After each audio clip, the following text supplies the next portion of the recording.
Welcome to Home Organizing for Beginners. I'm Tammy, your home organizing educator. In each episode, I share a microscopic home organizing topic. That just means it's something you can implement today from start to finish if you so choose.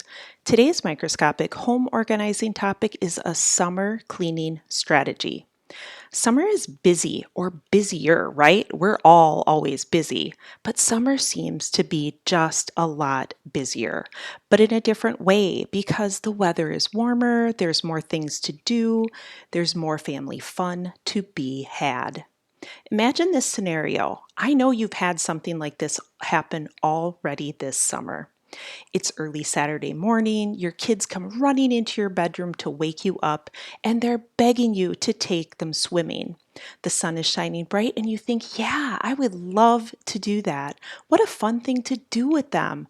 But then reality sets in. Saturday is cleaning day. How can you just skip it and think the week is all going to work out? Ugh, right?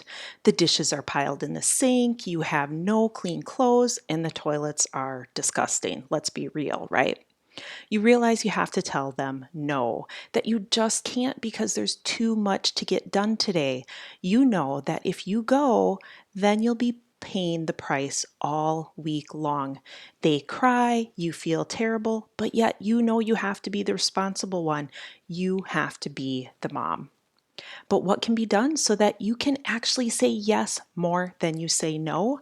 Better yet, what can be done so that you can plan it and surprise them? How excited would they be, right? As someone who is or feels like they're just starting their home organizing journey, you want to be set up for lasting home organizing solutions, right? In order to make that happen, you'll have to do something different than you've done before or what society tells us. Instead of skipping most of the family fun this summer, you can put a summer cleaning strategy in place. In this episode, I'll share with you what a summer cleaning strategy is, what it means in the overall cleanliness of your home, and how to implement your strategy today. So, what is a summer cleaning strategy? It's just a fancy name for having a plan to get your home as clean as you need it to be over the summer months. Maybe more important than a definition is what a summer cleaning strategy can do for you and your family. Having a summer cleaning strategy allows you to put your mind at ease because the things that you may normally do will still get done just a little differently, less frequently, or at a different time. Just knowing that you have a plan will give you confidence when an opportunity comes up that you would be like, oh no, if I go and do this thing, I know I'm going to regret it. But now you won't regret saying yes. A summer cleaning strategy takes into consideration things you want to be doing instead of cleaning, such as a day at the pool or the beach. A summer cleaning strategy takes into consideration that you are a mom and have actual responsibilities to keep your home clean, whether you're doing the cleaning or managing the process of making it happen. It also gives you more time to do the things you enjoy, maybe doing a little reading, relaxing, or a little gardening. So, before we address how to make this happen, let's talk about the thought you're likely having right now. I figure you're thinking right now that I'm saying to just let it all go. Don't worry about cleaning over the summer. That's definitely not what I'm saying, but I can totally see how you might be thinking that. I think you and I are a lot alike in that we couldn't just not clean at all. Remember, by having a plan, your mind will be set at ease. You will clean your home, but it will not be the same as what you do in your not so busy season of life. A summer cleaning strategy simply reduces the frequency of your cleaning demands. It makes sense because you're trying to do outside things more often, right? You're trying to do more together as a family. Logic would say that your house would not be as dirty. I didn't say it wouldn't be as messy or cluttered because we all know how the drop and run goes, right? You run in the house, drop all the stuff off in the mudroom or in the kitchen, pick up what you need for the next thing, then you run right back out the door, right? When you return, everything seems so bad because it's messy. That kind of messiness won't take too long to rectify. Messiness is just clutter, most of which will be managed when you do laundry, or it'll take you 2 minutes to declutter the area you drop all of your stuff, or what I like to call the drop zone.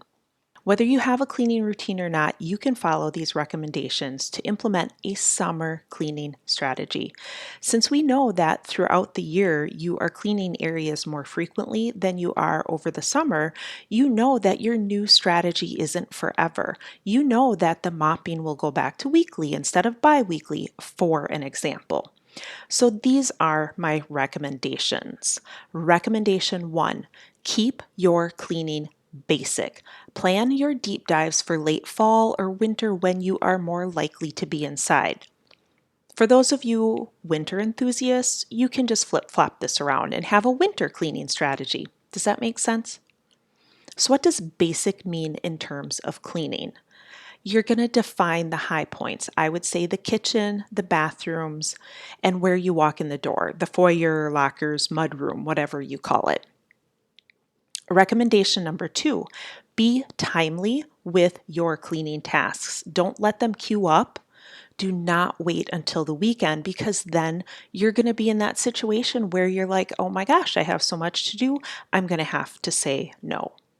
So being timely with your cleaning tasks in the kitchen. This means that you need to do the dishes right after eating, and the meals are cleaned up right away. The bathrooms, hang towels up right after using them. Wipe out the sinks when they get a little bit yucky. The foyer, locker, mudroom area, have a bin or a slot for all of the shoes. I think shoes are one of the biggest offenders of making our houses messy and dirty. So if you have a spot to contain them, it really changes the landscape when you walk in the door. Recommendation number 3, delegate. Tell your family what you expect of each of them. They need to do the dishes. They need to load that dishwasher right after they're done eating. If they're showering or taking a bath, they need to hang their towels up right away. And the little kids, if they are able to carry a plate and a cup, they can load their own dishes into the dishwasher. Maybe their towel bar is too high up. Give them a stool. Right? There are things you can do when your kids are really little that are only going to help you in the long run. The more you get them doing these tasks when they're young, the more likely it'll become second nature to them when they're older, as opposed to like I did and waited till the kids were older to make sure they knew that they had these responsibilities. So again, delegate. Tell your family what you expect of each of them. They need to do the dishes, hang up their towels, wipe out the sink, put their shoes in their bin. Otherwise, you have to tell them the answer will be no when you ask to do something fun. The answer is going to be no when you want to go to the pool. The answer is going to be no when we have a chance to go to a cookout with friends or to go camping with another family. I am definitely a proponent of when the work is done, then it's time for fun. It's just critical that you define what the work is and what it means to be done. All right, so recommendation number 4, select one weekend a month to do the deeper cleaning.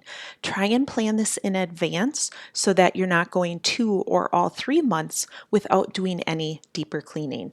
And what does the deeper cleaning mean? In the kitchen, honestly, I think you can go the whole summer with just cleaning up right after dinner. Maybe the deeper cleaning includes sweeping and mopping, any flooring that needs that. Also vacuuming. Bathrooms, you're definitely going to scrub the toilets. Depending upon the size of your family, you may need to do this twice a month. So recommendation number 5, maybe write on a sticky note or on a big piece of paper and post it somewhere you can see it. Post it in multiple places. This piece of paper is going to say, done is better than perfect. And recommendation number 6, enjoy your kids while they still want to spend time with you, because the day is coming, I guarantee it, where they're not going to want to. So this may be a lot to take in on your own, and I am here to help. I'm here to help you create a summer cleaning system that works for you and your family. It's super easy to enlist my free support. Go to homeorganizingforbeginners.com and click the Ask Me Anything link, complete the form, and I'll email you your very own customized recommendations. I look forward to hearing from you. Thanks so much and have a great day.